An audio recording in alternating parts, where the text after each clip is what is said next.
nderuar zoti kryetar, të nderuar zonja dhe zotrinj deputet. Unë dëshiroj sinqerisht t'ju falenderoj për këtë mundësi dhe për këtë mirë kuptim që i dat Bankës së Shqipërisë për paraqitjen time në këtë komision për të mbrojtur buxhetin edhe për të paraqitur konsideratat që Banka e Shqipërisë ka lidhur me buxhetin e vitit 2025. Banka e Shqipërisë gjithmonë është e hapur edhe për çdo diskutim paraprak konstruktiv mbi të gjitha projeksionet që ka buxheti i shtetit, duke ruajtur kahun e duhur të politikave makroekonomike, por edhe objektivat dhe instrumentat me anë të cilave këto objektiva duhet realizohen. Të gjitha këto konsiderata dhe mbështetje i shërbejnë krijimit të një buxheti, ndërtimit të një buxheti të qëndrueshëm, efektiv dhe ajo që është e rëndësishme sa më realist për ekonominë shqiptare. Në vija të përgjithshme dëshiroj të nënvizoj se buxheti i vitit 2025 i përmbush këto karakteristika, është një buxhet realist dhe bazohet në projeksione dhe analiza të qëndrueshme makroekonomike, por edhe fiskale. Ky projekt buxhet ruhan kahun konsolidues të politikës fiskale, duke mundësuar një harmonizim gjithnjë më të mirë të saj me politikën monetare dhe me stadin e zhvillimit të vendit, krijon hapësira për një nivel relativisht të lartë investimesh publike, të cilat nxisin një zhvillim afatgjat të vendit dhe ofron një qëndrueshmëri të kuadrit tatimor, duke rritur sigurinë e bizneseve dhe duke projektuar drejt planet e tyre për investimet e ardhshme. Megjithatë, sfidat fiskale dhe në të ardhmen nuk janë të pakta. Këto në radhë të parë lidhen me një qëndrueshmëri afatgjat të financave publike, por edhe me rritjen e eficiencës së këtyre financave. Në vijim unë do të paraqes me detaje opinionin e Bankës së Shqipërisë, duke u përqendruar në respektimin e mandatit ligjor që ka Banka e Shqipërisë, mandati i cili lidhet me çështjet e mëposhtme, siç është kahu dhe përshtatshmëria e politikës fiskale, projeksionet kryesore të buxhetit, të projekt buxhetit dhe rreziqet rreth tyre, respektimin e kërkesave të ligjit organik të buxhetit, dhe në mbyllje disa rekomandime të veçanta që Banka e Shqipërisë bën mbi rritjen e qëndrueshme dhe eficiencën e financave publike. Si fillim do të filloj me disa konsiderata për kontekstin makroekonomik dhe politikën fiskale. Opinioni i Bankës së Shqipërisë mbi politikën fiskale i paraqitur për projekt buxhetin e paraqitur për vitin 2025 mban parasysh si kuadrin e favorshëm makroekonomik të vendit, edhe sfidat e vazhdueshme, afatmesme dhe afatgjata që ne mund të hasim gjatë të zhvillimit ekonomik. Rimëkëmbja e shpejtë e ekonomisë shqiptare pas goditjeve të pandemisë dhe krizës së inflacionit i hapi rrugën një progresi të qëndrueshëm në 2 vitet e ardhshme, në 2 vitet pas saj. Ky progres është i lexueshëm në disa drejtime. Së pari, inflacioni ka ardhur në rënje, duke zbritur në nivelin mesatar, duke zbritur nga niveli 6.7% në vitin 2022 në nivelin 2.2% në 2024. Rënja e tij ka fuqizuar fuqinë blerëse të ardhurave dhe kursimeve të familjeve, si dhe ju ka dhënë atyre një siguri për të planifikuar në mënyrë më të qëndrueshme dhe afatgjatë projeksionet e tyre ekonomike. Së dyti, rritja ekonomike ka mbetur në nivele të larta, prej mesatarisht 4% gjatë 2 viteve të fundit. Efektet e kësaj rritje janë shpërndarë në mënyrë të barabartë në një bazë të gjerë të shoqërisë dhe kjo shfaqet në rritjen e punësimit, por edhe në rritjen e pagave. Së treti, tregues kryesor të shëndetit ekonomik financiar të vendit kanë ardhur në përmirësim dhe hapësirat për reagimin ndaj goditjeve potenciale në të ardhmen janë rritur shumë. Nga të gjitha këto konsiderata në një farë mënyre mbështeten edhe me disa rezultate ekonomike. Këto duken në faktin se ka rënje të borxhit të huaj, por edhe të borxhit publik, ka forcim të bilancit financiar të njësive në sektorin privat, ka qëndrueshmëri të sistemit bankar dhe është vërejtur një akumulim në rritje i rezervave valutore. Një konfirmim i këtyre arritjeve është dhe përmirësimi i renditjes së borxhit publik të Shqipërisë nga agjencitë prestigjioze ndërkombëtare Standard & Poor's dhe Moody's gjatë 2 viteve të fundit. Banka e Shqipërisë synon që perspektiva e zhvillimit të vendit të mbetet pozitive, edhe në të ardhmen e mesme, afat mesme, por edhe në horizontin e projekcioneve në afat të gjatë. Rritja ekonomike pritet të jetë në linjë me potencialin prodhues të vendit, duke u shoqëruar me një rritje graduale të pagave, me një qëndrueshmëri të punësimit. Në këto kushte, Banka e Shqipërisë gjykon se krau i përgjithshëm i politikave makroekonomike, si ato fiskale edhe ato monetare, duhet jenë të orientuara drejt fuqizimit të stabilitetit makroekonomik të vendit. Në këto kushte, Banka e Shqipërisë vlerëson se konsolidimi fiskal, si një qasje që ka orientuar dhe kushtëzuar projekt buxhetin e vitit 2025, është kahu i duhur i politikës fiskale. Në këtë krah konsolidues, ky krah konsolidues i politikës fiskale shfaqet në disa drejtime. Së pari në nivelin e ullët të deficitit buxhetor, i parashikuar për vitin e ardhshëm në 2.6% të produktit të brendshëm bruto, në reduktimin e mëtejshëm të borxhit publik, në pozicionin neutral të balancave primare, si dhe në qëndrueshmërinë e paketës tatimore që shoqëron këtë projekt buxhet. Në rrethanat aktuale, Banka e Shqipërisë gjykon se konsolidimi fiskal i shërben dy objektivave kryesore, të cilat lidhen me qëndrueshmërinë ekonomike, por në radhë të parë me qëndrueshmërinë e politikave fiskale.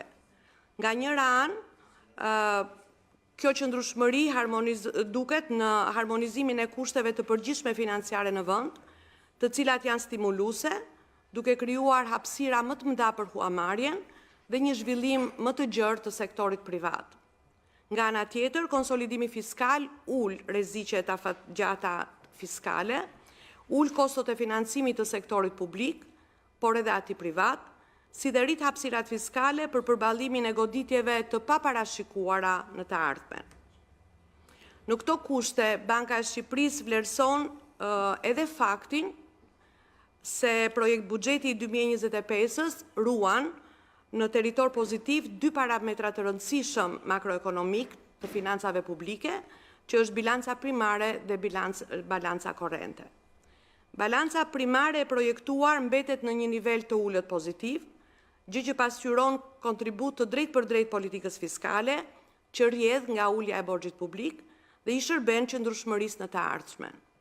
Nga ana tjetër, bilanca korrente e projektuar mbetet në nivelin 3.6% të produktit të brendshëm bruto, duke siguruar hapësira për një nivel edhe më të qëndrueshëm të financave publike.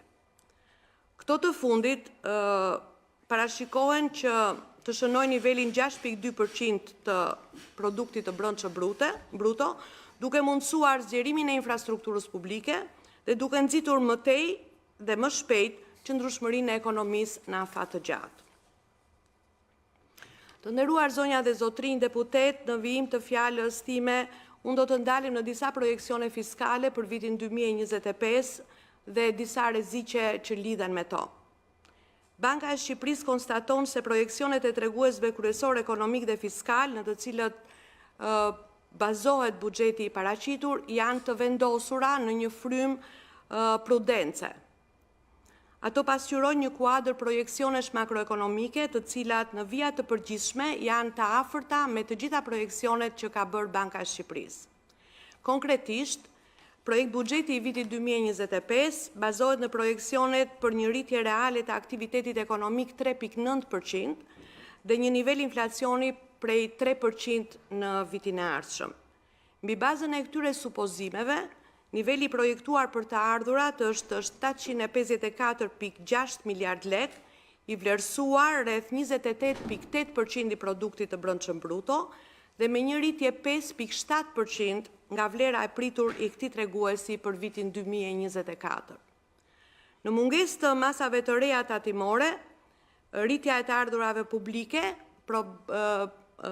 projektohet të gjenerohet nga rritja e eficiencës administrimit tatimor të këtyre të ardhurave, nga zgjerimi i konsumit dhe investimeve, të cilat do të kenë një ndikim në rritjen e të ardhurave për shkak të rritjes së tatimit mbi vlerën e shtuar, por dhe për shkak të rritjes së të ardhurave nga akcizat, si dhe rritja e të ardhurave të grumbulluara nga tatimet mbi pagat, si pasojë e rritjes së numrit të punësuarve dhe rritjes së pagës mesatare në sektorin publik dhe në atë privat. Projekt buxheti i vitit 2025 parashikon një deficit buxhetor prej 68 miliard lek. Financimi i tij planifikohet të kryhet në masën më të madhe nëpërmjet tregut të brendshëm, duke rritur portofolin e titujve në masën 50 miliard lek, dhe me anë të financimit prej 18 miliard lek që parashikohet të gjenerohet nga burime të huaja, kryesisht në formën e mbështetjeve buxhetore dhe huamarrjes afatgjatë për projekte.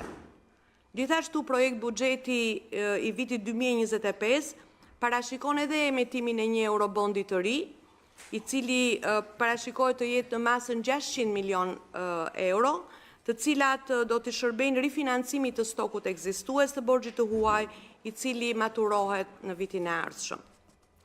Projekt buxheti i vitit 2025 synon gjithashtu të arrijë një nivel shpenzimesh prej 822.7 miliard lek, ose 31.4% të produktit të brendshëm bruto, me një rritje prej 6.7% nga niveli programuar në vitin 2024.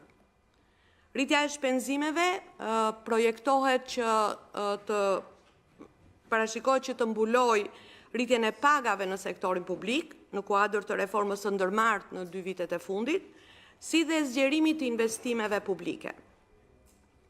Lidhur me këto projekcione, Banka e Shqipërisë konstaton se niveli i projektuar i të ardhurave publike është i arritshëm, ndonse mbetet në krahun e sipërm të gjitha projekcioneve tona. Në këtë prizëm, Banka e Shqipërisë kërkon vëmendje të vazhduar të autoriteteve fiskale për monitorimin rigoroz të ecurisë së realizimit të ardhurave, me qëllim të identifikimit në kohë të diferencave negative midis nivelit të realizimit dhe nivelit të planifikuar të tyre. Në gjykimin ton, lindja e këtyre diferencave duhet të adresohet me masa të përshtatshme fiskale, të cilat të minimizojnë ndikimin e këtyre diferencave në nivelet e parashikuara të deficitit buxhetor, por dhe në nivelet e borxhit publik. Lidhur me strukturën e financimit të deficitit, Banka e Shqipërisë mbështet zhvendosjen e këtij financimi drejt huamarrjes në tregun e brendshëm. Në lidhje me këtë lëvizje, ne konsiderojmë se janë si pasojë 2 përfitime të rëndësishme.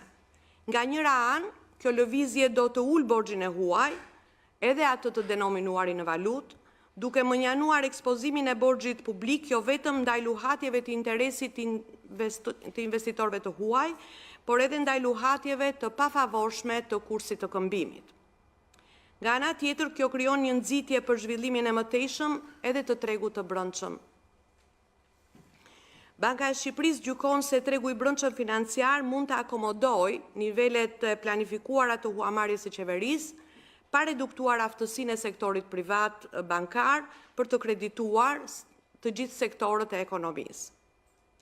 Kushtet e financimit janë të favorshme, tregu i brendshëm karakterizohet nga një gjendje e mirë e likuiditetit, nga prime të ulta të rrezikut dhe nga norma të ulta të interesit.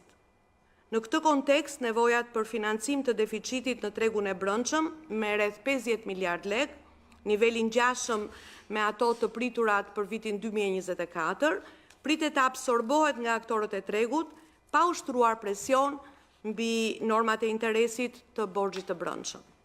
Megjithatë, tregu financiar mbetet mjaft i ndjeshëm ndaj shpërndarjeve jo të njëtrajtshme të huamarrjes së qeverisë përgjatë të gjithë vitit. Në këtë drejtim, Banka e Shqipërisë sugjeron monitorimin e vazhdueshëm të tregut financiar, si dhe bashkëpunimeve në vazhdueshëm midis Ministrisë së Financave dhe Bankës së Shqipërisë.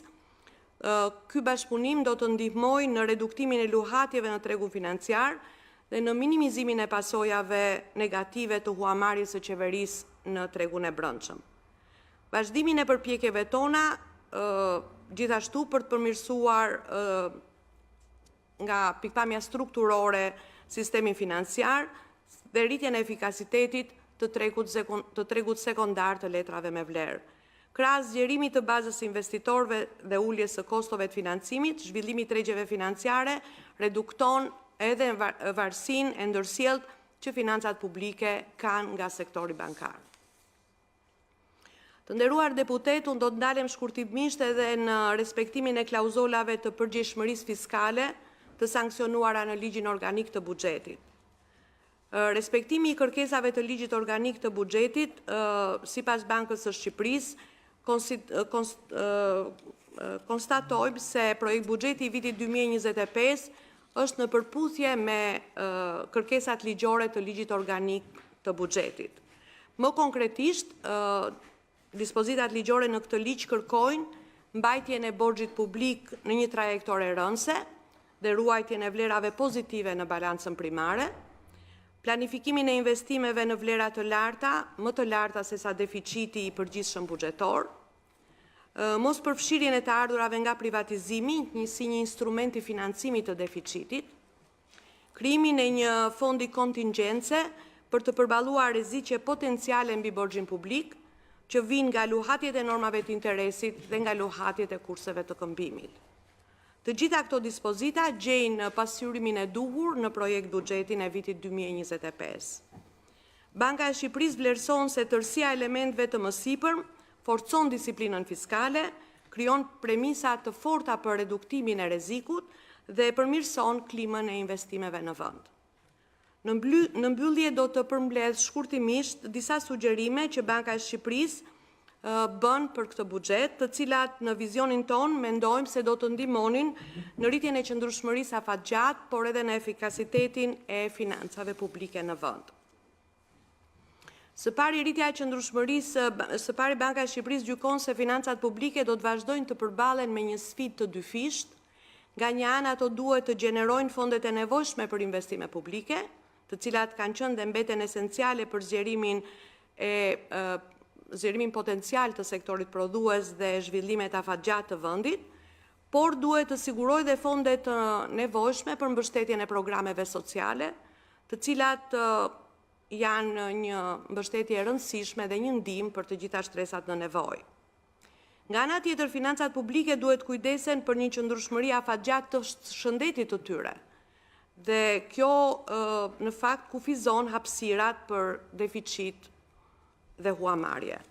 Në këtë kontekst, Banka e Shqipërisë mirëpret dhe mbështet iniciativën për përdorimin e një strategjie afatmesme për të ardhurat publike, për vendosjen e një strategjie afatmesme në të ardhurat publike, si një instrument optimal për adresimin e këtyre sfidave të paktën të dyfishta, por mund të jenë edhe më të shumë fishta në të ardhmen.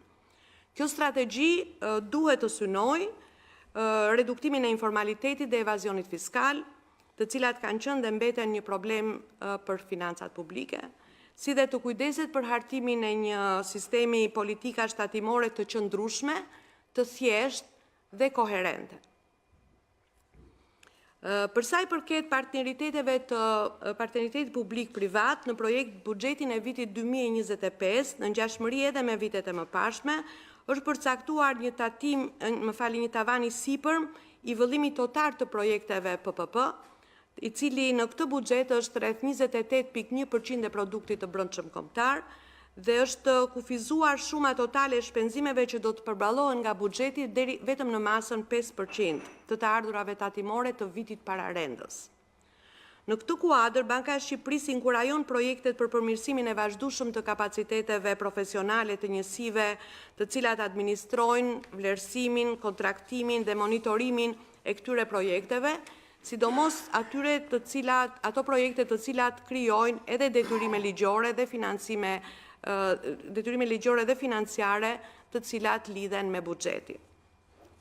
Një tjetër konsiderat është skema e sigurimeve shoqërore, e cila vazhdon të jetë një bare madhe për financat publike. Deficiti nga kjo skemë për vitin 2025 parashikohet në masën 2% të produktit të brendshëm bruto, duke përbërë rreth 75% të deficitit të përgjithshëm buxhetor. Sfida e sistemit të pensioneve bëhet edhe më serioze, po të marrim në konsiderat problematikat demografike me të cilat vendi ynë do të përballet. të cilat janë të diktuara nga zhvillimet demografike të vendit, siç është një tendencë që lidhet me plakjen e popullsisë, por edhe një tendencë që lidhet me emigracionin dhe emigrimin e forcës të aftë për punë. Për këto arsye, Banka e Shqipërisë përshëndet iniciativat për një rishikim të skemës së pensioneve, por edhe krijimin edhe skemave të tjera të mbrojtjes sociale. Në gjykimin tonë, rishikimi i parametrave të skemës duhet të garantojë një qëndrueshmëri afatgjatë të tyre, me një ndikim sa më të vogël në buxhetin e shtetit, dhe jo vetëm në afat të shkurtër, por ato të jenë të qëndrueshme në afat të mesëm dhe në afat të gjatë. Po ashtu sugjeron që rishikimi i shtyllës së parë të skemës, asaj të kontributeve të detyrueshme, duhet të bëhet paralelisht dhe i koordinuar me masa plotësuese për zhvillimin e shtyllës së dytë dhe shtyllës së tretë, ose me skema të sigurimit suplementar të detyrueshme apo vullnetare. Së fundi, Banka e Shqipërisë dëshiron të tërheqë vëmendjen edhe në faktin se realizimi i treguesve të buxhetit ka një lloj problematike, sidomos plani investimeve, ai duhet të ketë një shpërndarje më të njëtrajtshme gjatë vitit. Përqendrimi kronik i tyre vetëm në gjysmën e dytë të vitit shkakton një luhatje të panevojshme të treguesve ekonomik në tregjet financiare, duke reduktuar në një farë mënyre edhe eficiencën e vetë politikës fiskale. Këto ishin konsideratat e Bankës së Shqipërisë rreth buxhetit. Faleminderit.